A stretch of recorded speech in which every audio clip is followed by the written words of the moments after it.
Saludos cordiales, yo soy Gisela Colmenares y tengo el honor de dar inicio a lo que es esta breve exposición grupal de la materia Epistemología de las Ciencias Jurídicas bajo la tutoría de la doctora Luisa Guevara. Parto entonces de lo que son los enfoques y métodos que se emplean en el estudio de las ciencias jurídicas. En cuanto a los enfoques, tenemos el enfoque formal que analiza el derecho como sistema de normas o como ese conjunto de conocimientos racionales y, digamos, ordenados que estudian los fenómenos desde la abstracción para entonces construir esas teorías o esas leyes. En lo que corresponde a lo que es el enfoque fáctico, tenemos que comprende los hechos o los fenómenos lo más aproximado a la realidad posible y digamos que considera la dinámica de lo que es la evolución de la ciencia como tal y de la sociedad, por supuesto. En lo que corresponde a los métodos, tenemos el primer método, el iusnaturalismo, es decir, como su nombre lo indica, el iusnaturalismo considera la naturaleza del ser humano y de la sociedad como tal y de alguna manera se resume en lo que tenemos en el siguiente esquema, un conjunto de criterios, principios relacionados con, digamos, las leyes universales y que, digamos, que le asigna al derecho la finalidad necesaria enfocada en lo que es, digamos, esa ontología o esa realidad de acuerdo a las necesidades sociales. El iusnaturalismo se clasifica de dos maneras. Tenemos por un lado el orden, digamos, teológico que está relacionado con lo divino o con esas leyes morales universales y el racionalismo que está relacionado, que de alguna manera contradice a lo que es el ámbito del ideologismo, contradice en relación a que es parte de la idea de que el derecho no debe ser estudiado desde lo divino o del hombre como ser, como hijo de Dios, sino del hombre como ser racional o social.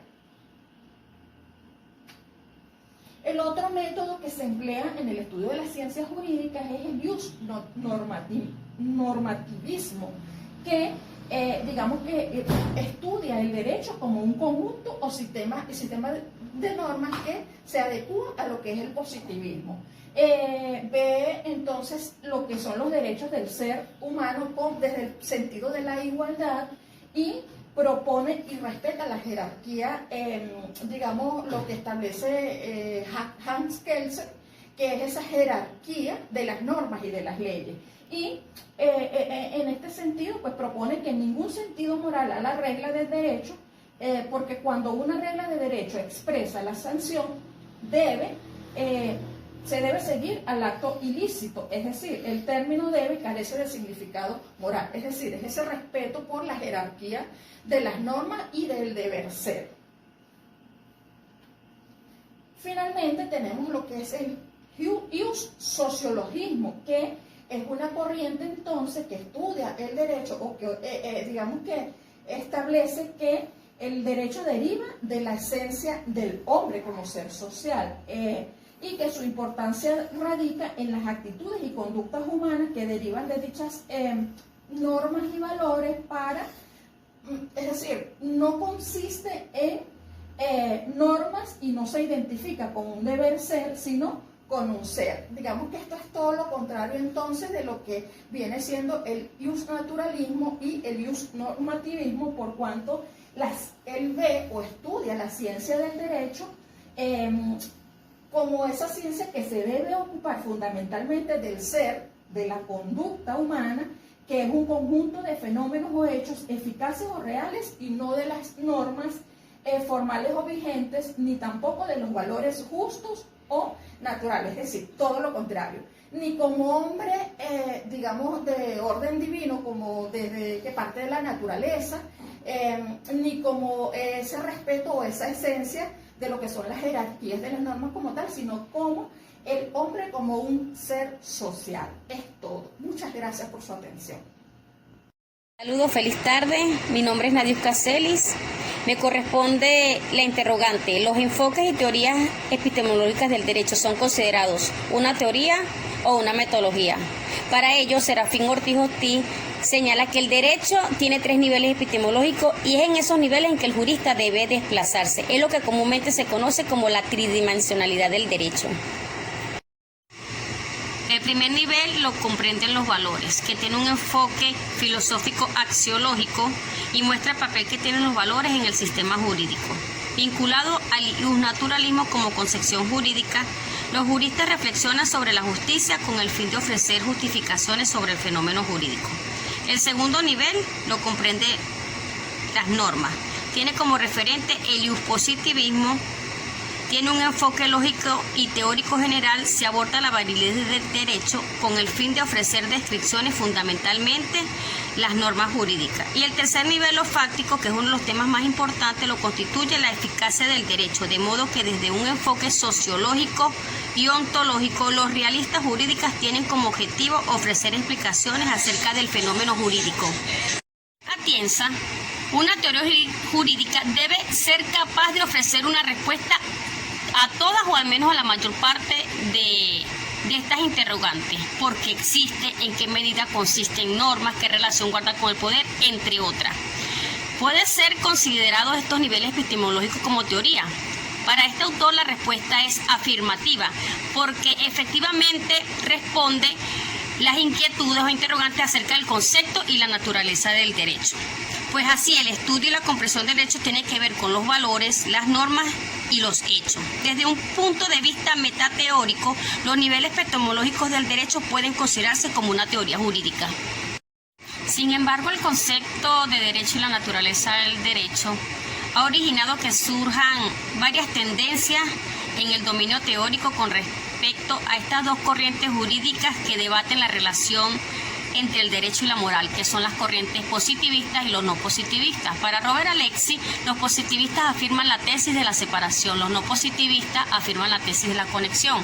Sin embargo, él señala que tanto el positivismo como el no positivismo pueden adoptar o se pueden distinguir de varias formas. El positivismo puede ser incluyente y excluyente, y por su parte el no positivismo puede ser excluyente, superincluyente o incluyente. Las teorías tridimensionalistas han pretendido superar las posiciones del positivismo y no positivismo, pero en muchas ocasiones utilizan argumentos de ambas afirmaciones. Es por ello que los niveles epistemológicos como teoría jurídica pretenden dar cuenta justamente de la continuidad entre los saberes jurídicos. Para algunos autores tridimensionalistas, estos niveles epistemológicos como metodología originan 3 tipos de estudios jurídicos. A saber, el primero es el estudio como valor, que implica analizar el fenómeno jurídico desde un enfoque axiológico valorativo.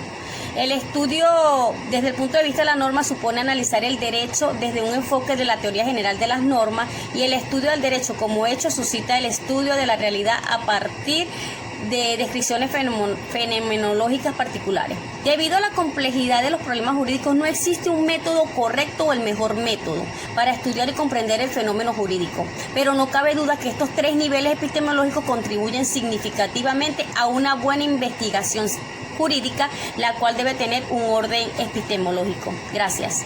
Muy buenas tardes, doctora Guevara. Mi exposición es sobre la argumentación jurídica y la hermenéutica jurídica. Su principal exponente es el doctor Roberto Alexy. Se aplican de acuerdo a los estándares de la teoría, en los casos fáciles y en los casos difíciles.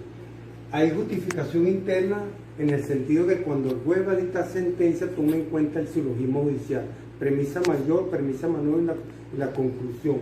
Hace un buen razonamiento jurídico, ¿verdad? Y utiliza argumentos concretos. A esta teoría de la justificación interna se le critica que el juez a veces no aplica el silogismo judicial, toma decisiones sin aplicar el silogismo, y a veces el juez se separa la norma del hecho, entonces aplica la norma jurídica, se la aplica al hecho, al caso concreto. Y también se dice que esta justificación interna también es insuficiente, porque a veces la ley tiene lagunas. ¿verdad? Tiene defecto, es contradictoria. En esos casos no se puede aplicar el silogismo judicial o el razonamiento deductivo. En los casos difíciles cambia en el sentido que la justificación es externa.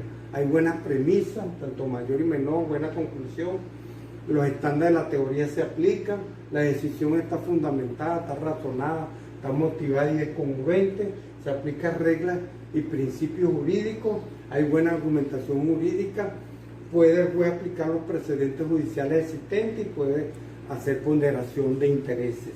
Y en hermenéutica jurídica, el profesor Gadamer, alemán, él señala que la principal base de esta teoría es el modelo que se funda en el proceso de la comprensión, en el sentido que se debe comprender las normas y el derecho, ¿verdad? Y buscar su significado. Pero también utiliza otro elemento, además del proceso de comprensión, hay la precomprensión. Es lógico que cuando el juez va a dictar una sentencia, ya debe tener conocimiento previo, conocimiento jurídico, conocimiento del caso en concreto y debe tener experiencia. Aquí el juez, cuando va a dictar la decisión, es muy importante que elimine el círculo hermenéutico, es decir, aquellos vicios o aquellas influencias que puede haber política, económica, social y desviación ideológica. También se utiliza la interpretación. El juez interpreta la ley e interpreta la norma. Y se discute durante estas dos teorías, porque son dos teorías fenomenales en el sentido de que hay semejanzas y diferencias. El profesor Alessi alega que la teoría de la argumentación se complementa con la teoría hermenéutica, hay complementación. Ninguna tiene su vigencia si no existe la otra. Son dos teorías que son perfectamente aplicables, que el juez la toma en cuenta al momento de decidir. En la teoría de la argumentación, el método se basa en métodos deductivos. En cambio, en la teoría hermenéutica no, se basa en el proceso de comprensión.